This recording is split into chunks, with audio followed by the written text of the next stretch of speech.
créé à l'image de Dieu, appelé à connaître et à aimer Dieu. L'homme qui cherche Dieu découvre certaines voies pour accéder à la connaissance de Dieu. On les appelle aussi preuves de l'existence de Dieu.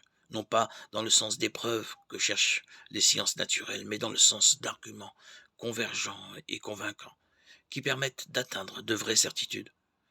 Ces voies pour approcher Dieu ont pour point de départ la création, le monde matériel et la personne humaine. Dieu, principe et fin de toute chose, peut être connu avec certitude par la lumière naturelle de la raison humaine, à partir des choses créées.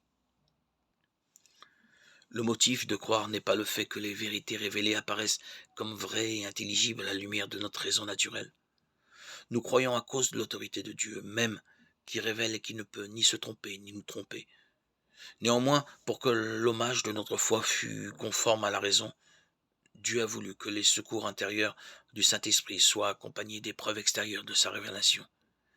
C'est ainsi que les miracles du Christ et des saints, Marc 16, 20, Hébreux 2, 4, les prophéties, les propagations et la sainteté de l'Église, sa fécondité et sa stabilité sont des signes certains de la révélation adaptée à l'intelligence de tous, des motifs de crédibilité, qui montrent que l'assentiment de la foi n'est nullement un mouvement aveugle de l'esprit.